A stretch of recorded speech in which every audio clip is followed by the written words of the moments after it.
Hello everyone, कैसे हो आप सभी लोग। होप कि आप सब लोग बहुत ज़्यादा अच्छे होंगे। सैटरडे का व्लॉग है ये और अभी मैं नाश्ता बना रही हूँ। आज है बच्चों का हाफ डे, तो इसीलिए आज पराठा सब्ज़ी नहीं, आज बना रही हूँ सबका फेवरेट पोहा। पोहा तो लगभग सबको ही पसंद होता है। मैंने ऐसा कोई नहीं देखा कि जिसको पोहा ना पसंद हो। बस मेरे हस्बैंड ही पता नहीं दूसरे ग्रह से आए हैं क्या, उनको नहीं पसंद आता है पोहा, चीला, ये सारी चीज़ें उनको नहीं पसंद हैं। पता नहीं मतलब क्या है, उनका टेस्ट समझ नहीं आता है। उनको बस ब्रेकफास्ट के नाम पे पराठा सब्ज़ी, पराठा ऑमलेट ऐसे उनको पसंद आता है। तो खैर मैं बना रही हूँ पोहा। मेरे बच्चों को भी बहुत ज़्यादा पसंद है, लेकिन आज क्या हुआ था ना, मिर्ची थोड़ी सी ज़्यादा तीखी थी और मुझे मतलब एक दिन पहले मैं लेके आई थी तो अंदाज़ नहीं लगा और थोड़ा सा तीखा बन गया, तो दक्षिता भी नहीं खा पाई थी। और उसके लिए खैर मैंने रख दिया था। स्कूल से आने के बाद उसने खाया था आराम आराम से। और एक गड़बड़ और क्या आज हो गई थी, मतलब अचानक से मेरा मन हुआ कि चलो व्लॉग बनाते हैं। इस टाइम मैंने काफ़ी कम कर दिया व्लॉग बनाना, टाइम नहीं मिल पाता। मतलब व्लॉग बना लेती हूँ पर एडिट करने का टाइम मिलता ही नहीं है, बहुत मुश्किल से एडिट कर पाती हूँ। तो हुआ क्या था कि मैंने पोहा भिगो दिया, सारी तैयारी कर ली और पोहा भिगो करके तब मुझे याद आया चलो आज व्लॉग बनाते हैं। और इसके बाद से मैं चेंज करने चली गई। वैसे मैंने नाइटी पहनी हुई थी तो नहीं अच्छा लगता है नाइटी में वीडियो वगैरह बनाना, मुझे नहीं अच्छा लगता है ऐसा। तो मैं चेंज करने चली गई और उतने देर तक करीब करीब 5 मिनट तक पोहा भीगा रह गया। उस वजह से थोड़ा सा वो गीला हो गया था, लेकिन फिर भी मैंने कोशिश की, खुला खुला ही पकाया था आज, मैंने ढका नहीं था ज़्यादा देर के लिए, तो ठीक हो गया था खैर ठंडा होने पे। और स्वाद में नहीं कोई फ़र्क था, बस ये था कि थोड़ा सा गीला गीला सा बन गया था आज का पोहा मेरा।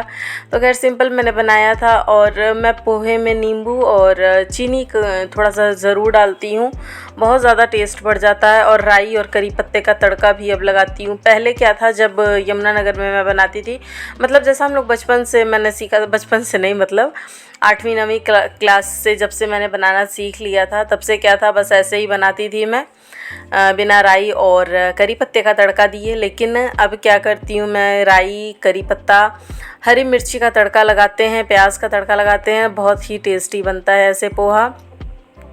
और ये देखिए चीनी ख़त्म हो गया था रात में, मैंने सोचा था भरने के लिए, लेकिन बच्चों का होमवर्क कराने में ही मेरा ज़्यादा टाइम चला गया था तो मैं भरना ही भूल गई थी। अब इस टाइम फटाफट से भर रही हूँ। खैर कोई ना, इस टाइम तो वैसे भी हाफ़ डे है तो आराम से हो जाते हैं काम।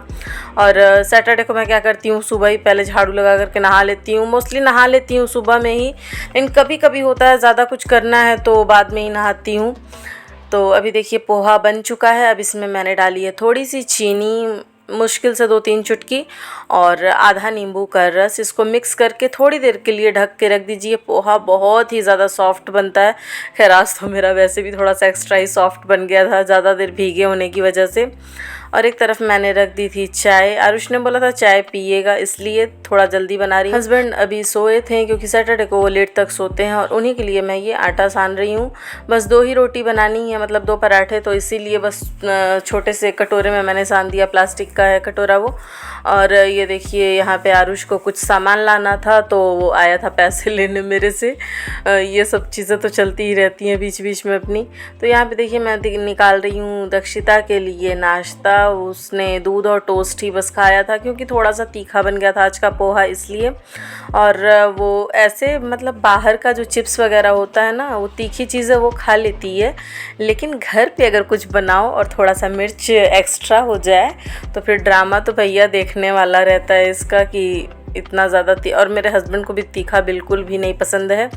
और ये तो अलग ही ग्रह से आए हैं जो इनको पोहा वगैरह भी नहीं पसंद है। खैर क्या कर सकते हैं, इनके लिए देखिए मैंने 2 पराठे बनाए और बस इन्हीं को खाना था, तो मैंने कोई सब्ज़ी नहीं बनाई थी, बस अंडा ही मैं बनाने वाली थी। और यहाँ पे इन दोनों की लड़ाई शुरू हो गई है। पूरे दिन यही चलता रहता है यार। मतलब मैं बहुत लोगों से सुनती हूँ कि बच्चों की ऐसी लड़ाइयाँ चलती रहती हैं। लोग कहते हैं 2 बच्चे कर लो, 2 बच्चे कर लो, और 2 बच्चे करने के बाद फिर ये होता है झगड़ा इन लोगों का, सुलझाते रहो बीच बीच में काम छोड़ छोड़ करके। ज़्यादा मतलब 7 साल का गैप भी हो गया है मेरे दोनों बच्चों में, तो थोड़ा सा और इन लोगों की पटरी बैठती है। मतलब उसको टीवी में कुछ और देखना होता है, इसको कुछ और देखना होता है। तो इस मतलब इन सब की लड़ाइयाँ बेसिर पैर की होती हैं। तो अभी देखिए मैंने बेटे को दे दिया नाश्ता और दक्षिता भी एक और अपना खा रही है। नहला वहला देती हूँ सुबह में ही, उसके बाद से बच्चे खाते हैं। दक्षिता कभी कभी नहीं नहाती है सुबह में, क्योंकि बेंगलोर का मौसम थोड़ा सा ठंडा हो रहा है और उसको रह रह के कोल्ड हो जा रहा है, खांसी रात भर आ रही है। तो इस वजह से एक एक दिन कभी कभी मैं गैप कर देती हूँ। और अगर हेयर वॉश उसका करना होता है तब तो मैं क्या करती हूँ, स्कूल से लाने के बाद हेयर वॉश करती हूँ 3 बजे 3:30 बजे करीब। और अभी देखिए सारे काम मेरे निपट गए हैं। पराठा मैंने बना लिया, अंडा तभी बनाऊँगी जब हस्बैंड को खाना होगा। और बस अभी आ गई हूँ दक्षिता को तैयार करने। यूनिफॉर्म वो खुद से पहन लेती है कभी कभी, और कभी कभी मुझे पहनाना पड़ता है। और 2 चोटी इन लोगों के स्कूल में भी कंपलसरी है, हम भी 2 चोटी बांध के जाया करते थे। और अब अपने बच्चों का हम लोग ऐसे करते हैं तो अपना टाइम थोड़ा सा याद आता है कि हम लोग भी कभी ऐसे रहे होंगे।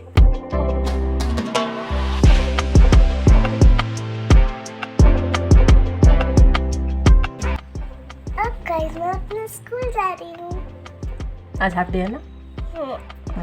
जल्दी आ जाऊंगी, जल्दी से। अभी देखिए मैं बच्चों को स्कूल छोड़ करके आ गई हूँ और आते ही आज मैं नाश्ता कर रही हूँ, क्योंकि चाय बन चुकी है तो इसलिए मैं जल्दी ही कर लेती हूँ। सुना मैंने चाय ज़्यादा देर तक नहीं रखते हैं बना करके, जल्दी से उसको पी लो, नहीं तो फिर आधे घंटे बाद नहीं पीने लायक रहती है, ऐसा मैंने सुना है, बाकी पता नहीं। और आज हुआ क्या था, धनिया भी ख़त्म हो गया था तो बिना धनिए के पोहा बना था। और ये देखिए नाश्ता करने के बाद, जब मैं नाश्ता कर रही थी तभी हस्बैंड सो करके उठे, फिर मैंने उनके लिए ऑमलेट बना दिया और उनको नाश्ता देने के बाद फिर से मैं लग गई अपने कामों में। ये एक छोटा बॉक्स मैं हमेशा अपने हैंड बैग में रखती हूँ, कहीं आना जाना होता है तो उसमें मैं ड्राई फ्रूट्स भर के रखती हूँ बच्चों के लिए भी। और ये होता है ना, अगर किसी 1-2 घंटे में कहीं जाना है तो थोड़ा सा बैग में कुछ रहता है, खा पी लो, तो इस वजह से मैं कुछ चीज़ें अपने बैग में कैरी करती ही हूँ। और अभी देखिए मैं आ गई हूँ थोड़ा सा पैकिंग करने। मशीन मैंने एक तरफ लगा रखी है, कपड़े भी वॉश हो रहे हैं और साथ के साथ एक दिन के लिए ही जाना है, कुछ ग्रॉसरी ख़त्म हो चुकी है, मामा जी के यहाँ ही जा रही हूँ। और हमारे घर के आसपास डी मार्ट है ही नहीं, मतलब समझ नहीं आ रहा कैसे एरिया में हमने रूम ले लिया है, डी मार्ट है ही नहीं। और हमें डी मार्ट की ऐसी गंदी वाली लत लगी है ना कि मैं बता नहीं सकती। मुझे वहाँ से ही मतलब सुकून मिलता है कि वहीं से मुझे लेना है ग्रॉसरी। ऑफ़र्स भी अच्छे मिल जाते हैं और सामान भी अच्छा खासा मिल जाता है, मतलब बहुत ही वाइड रेंज होती है डी मार्ट में। जो लोग जाते होंगे उन्हें पता होगा डी मार्ट के सामान का हाल।